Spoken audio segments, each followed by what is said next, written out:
여러분은 지금 살아가고 있는 이 세상이, 현재 세상이 이 달라져야 한다고 생각하십니까? 아니면 달라질 필요가 없다고 생각하십니까? 이 세상이.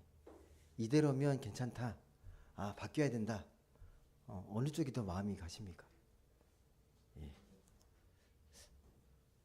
나한테 좋은 게 많으면 이대로가 좋다고 여기실 거고, 좋은 세상이라고 여기실 거고, 불편하고 또 안 좋은 게 많고, 이제 그렇게 되면 세상이 뭔가 좀 달라졌으면 좋겠다라고 여기실 겁니다. 이게 잘 살면 현재가 가장 만족스러운 세상일 거고, 불만족스럽고 뭔가 못 살고 있다고 내가 생각이 들면 뭔가 세상이 바뀌어야 되지 않나? 변화가 필요하지 않나? 라고 생각을 하게 될 겁니다. 오늘 말씀에 이 요한계시록 말씀을 잘 보시게 되면, 오늘 읽은 말씀을 보게 되면 세상이 어떻게 되길 원하는 것 같습니까? 이 말씀을 기록한 이 성경의 저자는 세상이 어떻게 되길 원해요? 완전히 달라지길 원합니다. 새로운 세상이 임하기를 간절히 꿈꿉니다. 예. 그러니까 좀 부조리한 세상이 좀 개혁되는 정도가 아니라 완전히 새로운 세상을 원합니다. 처음 하늘과 첫 땅이 다 없어지고 새 하늘 새 땅이 임하기를 원합니다. 이걸 하나님으로부터 새 예루살렘이 내려오기를 원한다고 고백을 하고 있습니다. 예. 이게 뭐냐면 한마디로 천지개벽이죠. 예. 개혁해서 뭐가 바뀌어가는 게 아니라 완전히 다 없어지고 새로운 세상이 딱 임하는 거예요. 여러분 그런 세상 꿈꾸십니까? 이게 새 하늘 새 땅이고 이게 하나님께서 꿈꾸시는 이 비전이라고 선포하고 있습니다. 어떠세요? 그럼 이 새 하늘 새 땅, 새 예루살렘이 어떤 곳이길래, 예, 어떤 나라이길래 이걸 간절히 꿈꿉니까? 어떤 세상이길래? 그게 4절에 기록되어 있습니다. 예, 4절. 그 새 예루살렘이 오게 되면 이런 세상이라고 말을 합니다. 4절 한번 같이 읽어보겠습니다. 시작. 모든 눈물을 그 눈에서 닦아주시니 다시는 사망이 없고 애통하는 것이나 곡하는 것이나 아픈 것이 다시 있지 아니하리니 처음 것들이 다 지나갔음이라. 아멘. 어떤 세상입니까? 4절 보시게 되면요. 눈물, 아픔, 애통하는 것, 곡하는 것, 사망.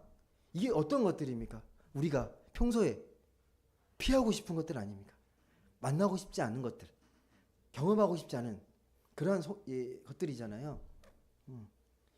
이 세상에서 이건 불가능합니까? 이 세상에서, 이 세상 가운데서 눈물이 없고 사망이 없고 애통함이 없고 곡하는 게 없고, 예, 아픈 게 없는 세상. 그런 세상이 되기 위해서 우리가 최대한 노력을 해야 됩니다. 예, 한 명이라도 눈물 흘리지 않고 덜 아프고 덜 괴로워하고. 근데 완벽하게 그런 세상이 우리 힘으로 불가능하잖아요. 우리 힘으로 가능하지 않습니다. 절대 그런 세상은 우리가 아무리 완벽하게 계획을 세우고 치밀하게 모든 지혜를 간구해도요, 그런 세상은 절대 우리 힘으로 이룰 수 있는 세상이 아닙니다. 절대 아닙니다. 가장 중요한 이유가 있어요. 그렇게 하고 싶어도 안 되는 이유가 있습니다. 이 지구의 생명의 원리를 잘 보십시오. 이 지구 생명 메커니즘이 어떻게 굴러가는지 쉽게 말씀드릴게요. 동물의 세계를 보시게 되면 이 정글이나 초원 같은 데 보면 육식동물이 초식동물을 잡아먹어야 살 수가 있죠. 가끔 이게 동물의 세계나 이런 걸 보시게 되면 어미사자가 이렇게 새끼 노루 사슴 이렇게 사냥을 하잖아요. 여러분 그거 뭐 어떤 느낌 드세요? 막 쫓아서 막 잡으려고 하는 거 보면 어떤 느낌 드십니까? 잘 벗어났으면 좋겠다. 이 위기에서 새끼 노루거나 사슴이 그러지 않습니까? 근데 딱 잡히면 너무 불쌍하죠. 아, 이 어린 새끼가 이제 잡아먹히겠구나. 예. 근데 만약에 어미 사자가 이 새끼 노루를 못 잡게 되면, 예, 사자 새끼는 굶는 거거든요. 그것도 불쌍한 일 아닙니까? 예. 어떻게든 생명을 파괴하는 방식으로 이 지구가 굴러간다고. 이 동물의 세계는 누군가의 생명을 먹어야 또 생명이 유지되고, 모두가 생명을 유지하기가 참 어려운 세상. 원리입니다. 예, 그러니까 이 우리가 살아가는 이 생명의 원리라는 게 또 다른 생명을 먹고 자란다고요. 예, 모두가 회피할 수가 없다고요. 그래서 인간은 이런 동물 세계처럼 살지 않으려고 문명의 세계를 건축해 왔거든요. 예, 사람을 해치지 않고 죽이지 않고 어떻게든 함께 살려고 그런 세상을 꿈꿨습니다. 근데 겉으로는 안 그런 것 같은데 근본에서 보면 똑같아요. 어떻게 보면 더 잔인하고 더 어떻게 보면 세련된 방식으로 누군가의 생명을 갉아먹고 있습니다. 더 많은 것들을 취하기 위해서 더 잔인하게, 더 집요하게 누군가의 생명을 짓밟고 뭔가를 쟁취하고 있습니다. 그런 점에서 어떻게 보면 인간은 동물들에 비해 더 잔인한지도 모르겠습니다. 동물들은 그렇잖아요. 동물들은 배가 고플 때만 사냥하죠. 배가 고플 때만. 배가 부른데 막 죽이고 막 그러지 않습니다. 배가 고플 때만 사냥을 하는데 우리 인간들은 어떻습니까? 배가 불러도 무한한 탐욕과 욕심으로 더 많은 걸 얻고 싶어 하잖아요. 더 많은 걸 쟁취하고 더 많은 것들을 쌓아두려고 합니다. 더 많은 것들을. 근데 오늘 말씀을 보게 되면요. 오늘 말씀이 배경이 되는 시대는 로마 시대잖아요. 예. 그 시대도 특히나 그런 이 정글보다 더 심한 그런 세상 속에서 기독교인들이 핍박받고 많은 생명들이 위협을 느끼던 그런 시대였습니다.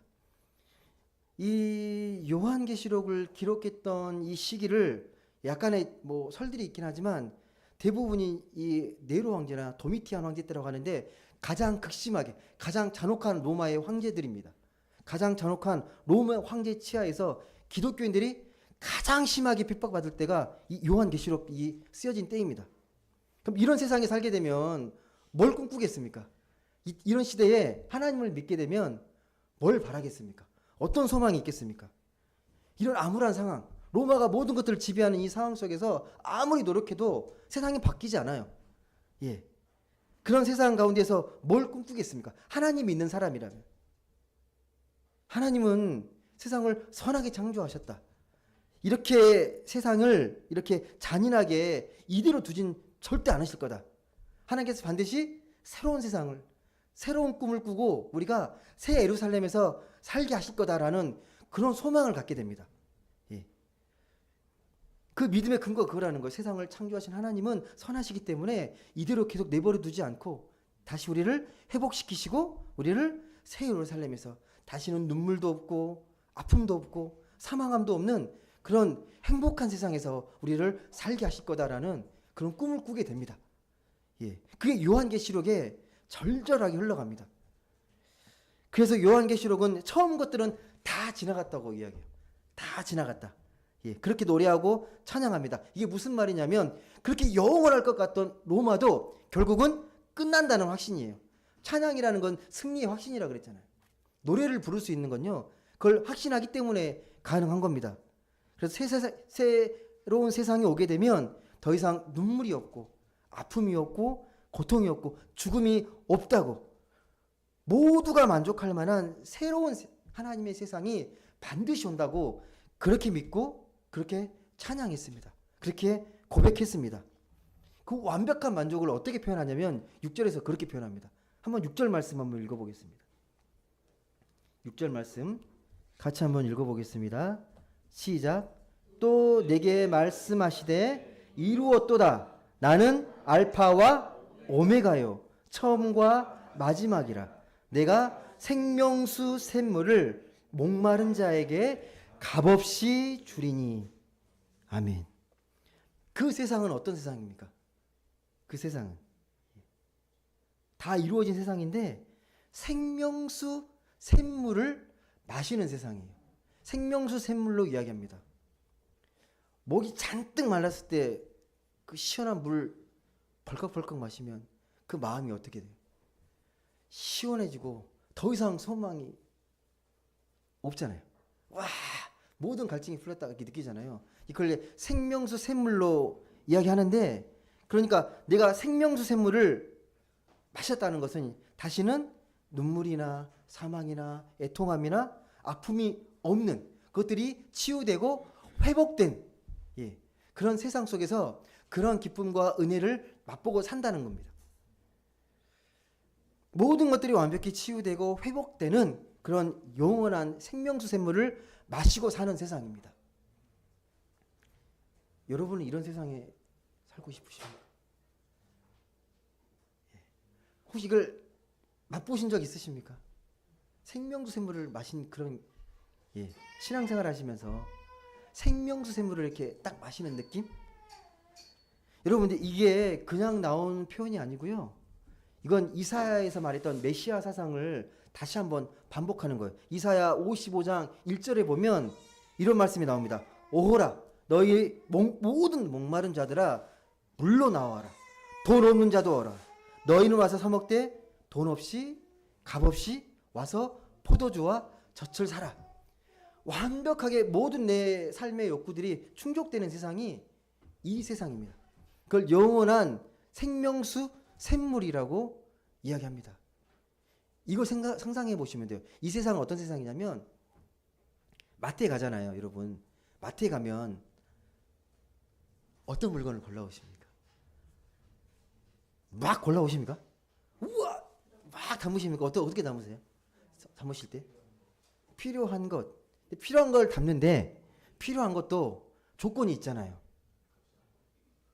내 돈, 예산을 초과해서 살 수는 없어요. 아무리 좋은 것도 뭐 빚내서 사지 않는 이상은 내가 가지고 있는 돈만큼 사잖아요. 그래서 물론 지혜롭게 소비를 하겠지만 아쉬울 때가 있잖아요.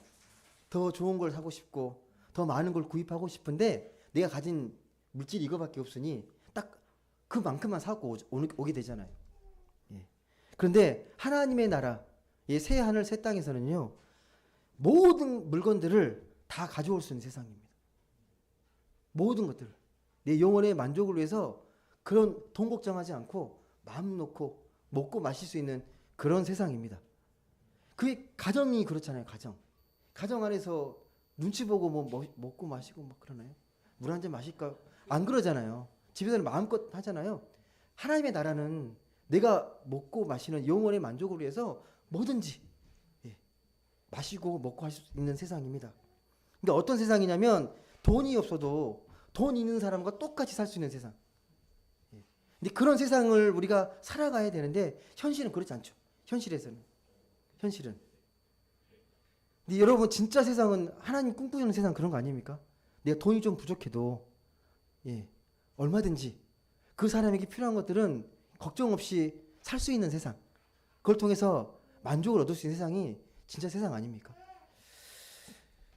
여러분 그런데 미래에 올 이 새로운 세상, 이 새로운 창조는요, 먼 훗날의 이야기가 절대 아닙니다.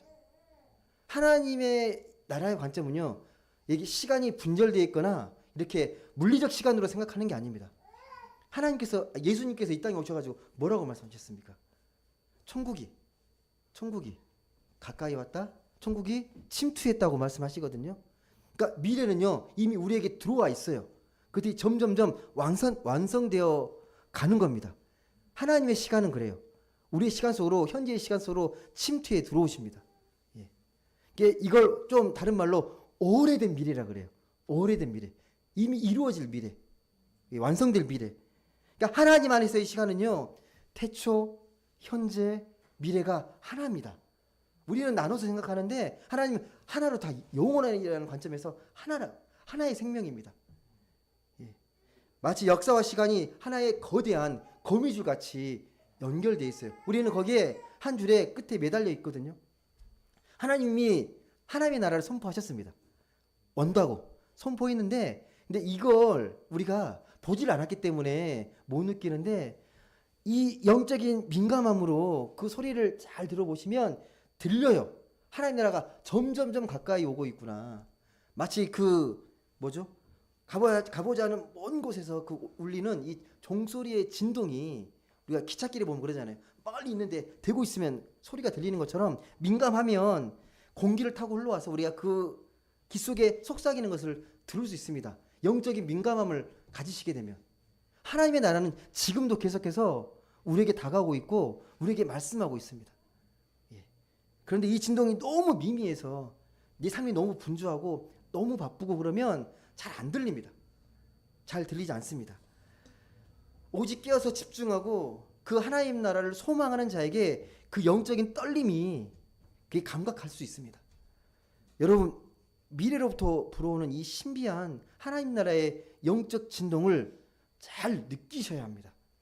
그래야 비로소 만물을 새롭게 하시는 그 하나님의 그 음성이, 그 말씀이 비로소 깨닫게 됩니다.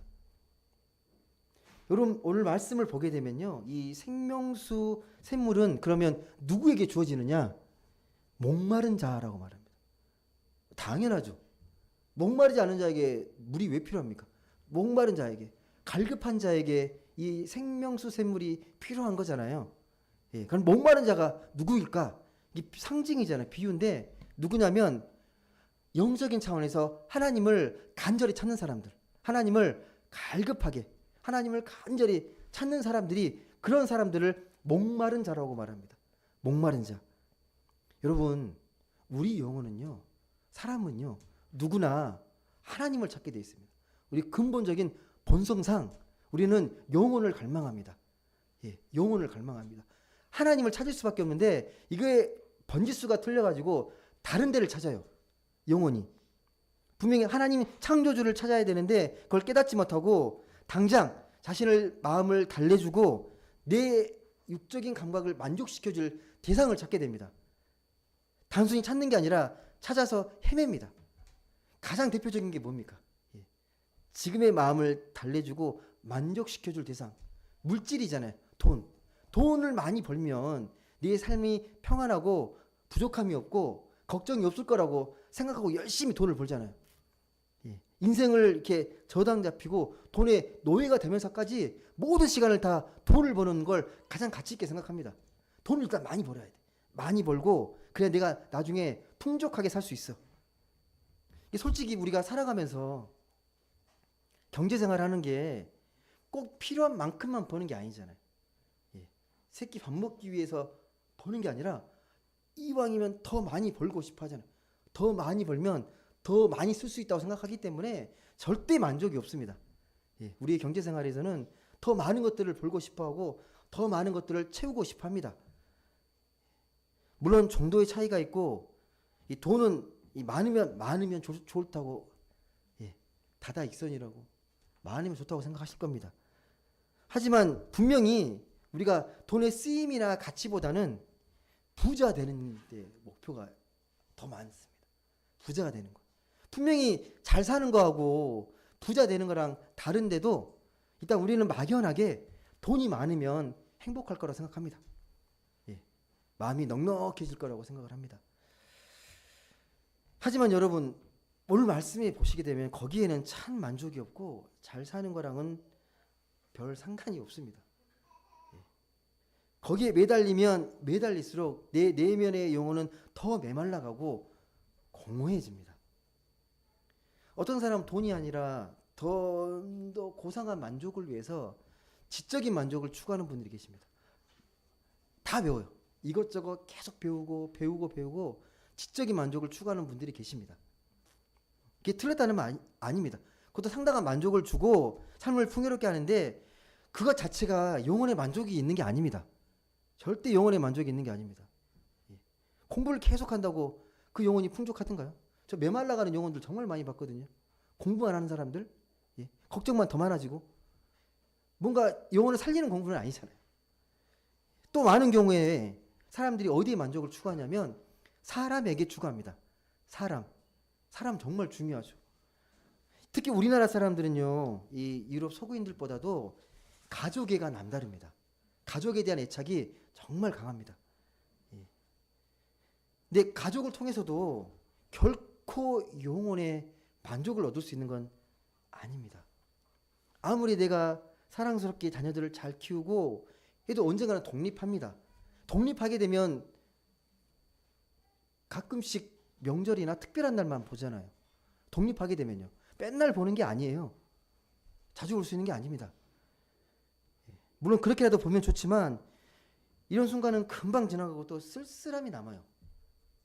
늘 함께 하는 것도 아니고, 예, 절대 가족이 채워줄 수 있는 게 아니기 때문에 영혼의 만족을 주는 건 아닙니다. 또 이런 그 허함들을 채우려고 뭐 축제나 큰 행사장도 막 가고 그러잖아요. 예, 막 열심히 뭐 즐기고 오는 거 좋은데 끝나면 더 아쉬움과 허전함이 남아요. 그 축제나 그런 행사를 갔다 오게 되면 그 어떤 짜릿한 그 황홀한 경험도 다시 말씀드리지만 우리 내면의 만족, 영혼의 만족을 채울 수는 없습니다. 생명수 샘물을 마신 것 같은 진짜 경험은요, 하나님밖에 없습니다. 하나님만 우리의 영혼의 만족을, 우리의 갈급함을 채워주실 수 있습니다. 본문이 말하는 이 목마른 자는, 그래서 다시 말씀드리지만 하나님을 목말라 하는 자들입니다. 하나님을. 돈에 목마르거나 지식, 사람에 목마른 게 아니라 이 세상을 창조하시고 이 세상을 완성하실, 그리고 우리를 그 생명으로 이끄실 하나님에 대해서 더 깊은 관심을 갖고 그 영적인 목마름이 있는 사람, 그런 자들에게 이 생명수 샘물이 정말 귀하고 소중합니다. 하나님을 목말라 하는 게 구체적으로 뭔지 손이 잡히십니까? 근데 하나님께 목마르는 게 어떤 느낌인지, 영적으로 어떤 것들인지 좀 체험이 되십니까? 제가 아무리 말씀을 이렇게 드리긴 해도요, 내가 경험하지 않으면 한계가 있습니다. 우리는 이 경험한 세계를 인식할 수 있지 그 너머의 세계를 인식하긴 정말 어렵습니다. 우리가 믿는 하나님이 보이지 않는 세계잖아요. 보이는 물질적 세계가 아니라 보이지 않는 세계는 내가 영적으로 경험해야 그 세계가 온전하게 믿어지고 깨닫게 됩니다. 말로 설명 안 되는 게 너무도 많아요. 우리가 저번 주에 성찬식을 했잖아요. 제가 성찬식 할 때마다 하나님의 그 예수 그리스도의 몸을 이렇게 제가 분병하면서 찢는 이 예식을 하는데, 이 찢을 때 어떤 느낌인지 아십니까, 여러분? 여러분 안 찢어 보셨죠, 이렇게? 찢어 볼 일이 없잖아요. 근데 빵을 잡아당기는 힘하고요, 그리고 이 손에 벌리는 힘, 이게 팽팽한 긴장감이 있어요. 이게 길진 않은데 빵에 이게 잡아당기는 것 힘하고 내가 이게 벌리려는 힘 사이에 이 팽팽한 긴장감이 있다고요. 그러다가 조금만 여기서 힘을 주면 끝납니다. 근데 그때 몸이 찢어지는 느낌이 들거든요. 전율이 느껴져요. 저는요. 몸이 어떻게 찢겼는지 자꾸 막 그런 것들이 느껴져서 막 전율이 느껴집니다. 이런 느낌과 경험은 언어로 설명이 안 되는 그 이상의 차원입니다. 마찬가지로 내가 하나님을 목말라 하는 것은요, 언어를 뛰어넘는 영적인 경험의 차원입니다. 성경에 보시면 그래서 이 하나님을 목말라 했던 사람들의 이야기가 많이 나와 있습니다. 그런 이야기를 많이 읽어보시면 어떻게 해서 이 목마름을 채워가는구나, 그걸 우리가 알게 되는데 공통점이 있어요. 성경의 인물들이 그런 하나님의 갈급함에 그 목마름의 은혜를 채워갔던 사람들의 중요한 특징이 뭐냐면 하나님이 누군지를 알아간다는 거예요. 하나님이 이런 분이시구나, 그걸 아는 경험입니다. 이게 왜 중요하냐면 하나님을 제대로 알아야 하나님께 가까이 가고 싶어집니다. 하나님을 제대로 알아야. 그게 강렬해지게 되면요, 더 알고 싶은 이 갈망이 생기고 목마름이 생겨요. 달리 말씀드리면 뭐냐면, 내가 하나님을 잘 모르면 내가 신앙생활 해도 하나님에 대한 목마름도 모르고 목마름도 못 느낄 수도 있습니다. 내가 목말라 가는데도 그 목마름을 못 느낄 수도 있습니다. 그래서 제가 이 시간에 말씀을 전하는 것도요, 하나님이 어떤 분이신지를 어떻게든 여러분들에게 이 성령의 은혜를 구하면서 전하는 겁니다. 하나님을 아는 것만이 우리가 하나님을 갈망하며 살아가는 최선이기 때문에 그렇습니다. 오늘 하나님은 목마른 자에게 생명수 샘물을 값없이 주신다고 말씀합니다. 여러분, 생명이 무엇인지는 아시죠? 우리에게 생명이라는 게 무엇인지. 여러분, 우리가 살기 위해서 매일 반복해서 계속 해야 되는 게 뭡니까? 매일 반복하는 게, 여러분 보세요. 숨을 계속 쉬셔야 되고, 그리고 끊임없이 드셔야 되고, 더 건강해지려면 운동해야 되고. 이거 기본적으로 다 알고 계시잖아요. 이렇게 해야 내 육체적인 생명이 유지될 수 있잖아요. 근데 우리 인간은요, 몸으로만 사는 존재가 아니에요. 마음으로 사는 존재입니다. 마음으로. 예. 더 좋은 삶은 그래서 내 마음이 평안한 거예요. 내 영혼이 평안한 겁니다. 예. 아무리 네가 몸이 건강해도 내 마음이 늘 불안하고 늘 극도의 긴장감 속에 스트레스 속에 살아가면 잘 사는 게 아니잖아요. 예.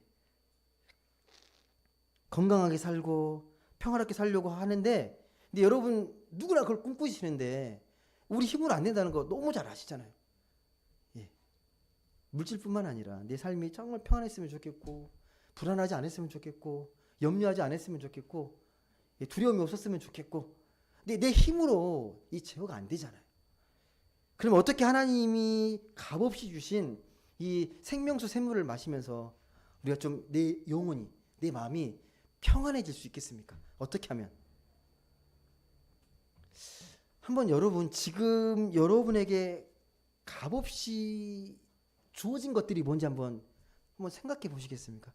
여러분들에게 값없이 주어진 소중한 것들이 뭐가 있는지 한번 좀 생각해 보십시오. 뭐가 있을까요? 예. 아까 제가 말씀드렸지만 여러분의 그 생명의 호흡, 여러분이 당연하게 여기시는데 그 생명의 호흡을 못해서 예, 괴로워하고 고통받는 사람들이 있습니다. 그 호흡, 그 가벼운 호흡 하나도 제대로 못해서, 온전히 하지 못해서 괴로워하는 분들이 있습니다. 우리 생명의 원초적인 건 숨쉬기잖아요. 숨을 쉬어야 되는 거잖아요. 호흡이 생명이 있다고 막 그렇게 얘기하잖아요. 하나님이 분명히 내게 값없이 주신 선물입니다. 여러분, 이제 봄이 돼서 벚꽃이 확 흐드러지게 피고 거의 다 떨어져 가긴 하는데 그 봄의 그 꽃향기를 잘 맡고 계십니까? 그 크하고 내 마음을 이렇게 향긋하게 만드는 그 꽃향기를 잘 맡고 계세요? 네? 하나님이 그걸 값을 받고 여러분에게 너 이 꽃향기 맡으려면 값을 내. 그러지 않으시죠? 예. 봄에 딱 이렇게 꽃을 피게 하시고 꽃향기를 맡게 하시고, 예. 수많은 꽃향기를 맡는 것도 그냥 주신 거잖아요. 예. 이렇게 찾아보면 끝이 없습니다. 저는 여러 가지 축복 중에 전에도 말씀드렸지만 우리를 걷게 하신 게 정말 저는 큰 축복이라고 생각합니다. 우리를 걷게 하신 거. 걸으면서 중심을 잡고 손을 쓸 수 있다는 게 얼마나 큰 축복인지를 저는 정말 많이 생각합니다. 예. 하나님이 다 값없이 주시는 것들입니다. 이것을 영혼의 깊이에서 느끼면 하나님을 목말라하는 사람들. 이걸 영혼의 깊이에서 느끼게 되면. 하지만 우리는 평소에 이런 것들을 별로 소중하게 생각하지 않습니다. 늘 있는 거고 당연한 거고 그 깊이와 가치에 대해서 그렇게 우리가 하나님의 마음만큼 그렇게 소중하게 여기지 않습니다. 우리는 늘 어떤 생각을 갖고 있냐면 무의식 중에 뭔가 돈 주고 더 비싸게 값을 치러야 그게 좋은 거예요. 내가 막 열심히 1년 동안 벌어서 뭔가를 딱 사놓으면 그게 소중한 거예요. 내게 늘 있는 그 소중함에 대해서는 잘 모릅니다. 가치를 잘 깨닫지 못합니다. 여러분, 생명수 샘물을 진짜 맛본 사람은요, 주님과 함께 하는 게 정말 좋은 행복이고 축복입니다. 이 좋다는 것, 주님과 함께 함으로 인해서 내가 좋다, 좋은 일들이 많이 있다라는 그 기대감이 있잖아요. 근데 그 기대감이 세상적인 기대감으로 치환시켜서는 안 됩니다. 우리는 가끔 그러거든요. 근데 하나님을 잘 믿고 주님과 동행하면 축복을 받게 되는데 그 축복이 자꾸 인간이 말한 인간적인 축복으로 자꾸 우리가 생각하는 경우가 많습니다. 좋은 일들이 더 많아지기를 기대하는 거죠. 그 마음이 틀렸다는 게 아니라 더 깊은 차원의 영적인 차원의 축복이 우선이라는 겁니다. 오해하시면 안 되는데, 그러니까 내가 좀 하나님 믿고 더 편안해지고 안락해지는 게 그게 축복은 아니라고요. 하나님 말씀으로 내 영혼을 계속해서 든든히 세워지고 세상이 주는 이 안락이나 편안함이 아니라 말씀이 주는 든든한 평안함을 느끼는 거예요. 와, 하나님과 있으니까 이렇게 평안하구나. 내가 가진 건 없어도 주님으로 인해서 내가 마음이 이렇게 편안해질 수 있구나 라는 걸 느끼는 거거든. 혹 주시면 감사하죠. 그게 감사의 조건이지 그게 반드시 있어야 될 기대의 조건은 아니잖아요. 우리는 그래서 일이 잘 풀리면, 잘 풀리면 교만해지기 쉽고요. 일이 안 풀리게 되면 불평하기 쉽습니다. 이 부정적인 생각이 내 믿음 가운데 불신으로 흘러가지 않도록 하나님이 하신 일을 늘 기억하시면 좋겠습니다. 믿는 사람은 내 힘과 지혜로 살아가는 게 아니라 내 삶에 앞서서 인도하시는 그 하나님의 은혜로, 그 하나님의 생명의 말씀을 따라 살아가는 존재잖아요. 시편을 보게 되면 많은 시편 기자들이 시편 기자가 그 어려움 속에서 간절히 기도합니다. 위경에서, 이 위기의 상황에서 구해달라고 기도하는 가운데서 이 기도가 끝나고라도 상황이 바뀌진 않아요. 상황은 변하지 않습니다. 그런데 기도를 통해서 그 마음이 점점점 변화되어 갑니다. 그 마음이. 상황은 여전히 암담한데 기도하는 가운데 담대한 믿음이 생겨요. 그리고 하나님을 더 깊이 신뢰합니다. 그리고 마지막에는 하나님이 승리하신다 선언하고 이렇게 찬양하면서 끝냅니다. 우리가 하나님의 생명의 샘물을 마신다는 게 저는 그런 거라고 생각합니다. 하나님을 간절히 찾고 하나님께 목말라 하면서 내 상황과 여건 속에서도 하나님 부어주신, 지금까지 내게 주신 은혜가 얼마나 큰데 또 그 은혜를 잃어버리고 더 큰 은혜를 사모하나. 세상 그 어떤 화려한 것도 영혼의 갈증을 해소할 수 없습니다. 저는 가끔 이제 마지막 때 하나님께서 부르시고 이렇게 질문할 것 같다는 상상이 자꾸 들거든요. 기도하면서 너는 내가 너한테 값없이 그렇게 생명수를 줬는데 잘 마시고 행복하게 살았냐? 충분히 줬는데 너 그거 만족했어? 감사했어? 그리고 너에게 허락한 그 물질들을 어디에 썼냐? 무엇을 위해서? 누굴 위해 주로 썼니? 라고 물어보실 것 같아요. 우리는 여러분 가장 귀한 생명수 같은 은혜를 값없이 선물 받은 사람들입니다. 그 은혜를 깨닫고 맛본 사람이라면 분명 삶이 달라야 합니다. 나만을 위해서 내 삶의 시간과 물질을 사용하는 게 아니라 누군가를 위해서 더 사랑으로 돌보고 그 귀한 은혜들을 흘려보낼 수 있는, 거기에 영혼의 만족이 있구나 깨닫고 그런 삶을 살아가는, 그런 삶을 살아가기를 하나님은 우리에게 말씀하십니다. 이 시간 여러분 한번 각자에게 좀 정직하게 한번 질문해 보십시오. 나는 정말 그 하나님이 주신 그 생명의 샘물을 정말 맛본 사람인가? 맛본 사람처럼 그렇게 살고 있는가? 여러분의 그 메마른 영혼을 매 순간 적시는 그 하나님의 말씀의 생명수를 깊이 느끼시고 체험하셨으면 좋겠습니다. 세상이라는 이 것에 그 물질에 매달리고 거기에 만족을 추구하는 삶이 아니라 생명수 샘물로 내 영혼이 참 만족을 누리면서 그렇게 복되게 살아가셨으면 좋겠습니다. 그리고 그 은혜를, 그 받은 은혜들을 네 삶의 자리에서 주의 생명을 살리고 섬기는 일에 더 기쁘게 흘려보내시면 정말 좋겠습니다.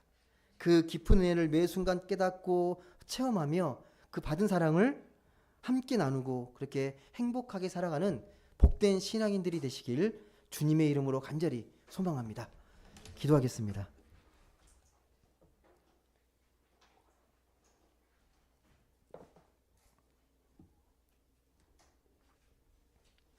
사랑과 은혜 하나님 감사드립니다. 오늘 이렇게 거룩하고 복된 주일에 하나님을 예배하는 예배자로 부르시고 우리가 살아가는 데 있어서 가장 소중하고 중요한 것이 무엇인지 다시금 생각하게 하시니 감사드립니다. 세상 그 무엇도 하나님이 채울 수 없는, 하나님만이 채울 수 있는 것들을 더 사모할 수 있는 그런 영혼을 우리에게 허락해 주옵소서. 세상의 것에 만족하는 그런 물질적인 감각적인 것에 살아가는 우리의 인생이 아니라 영혼의 만족을 추구하고 그 하나님이 주신 귀한 은혜 속에서 거기에 주어진 참 생명과 은혜를 맛보며 그 은혜를 이 세상 가운데에서 누릴 뿐만 아니라 나누고 흘려보내는 복된 인생이 될 수 있도록 하나님 축복해 주시옵소서. 감사드리며 사랑이 많으신 예수님의 이름으로 기도드립니다. 아멘.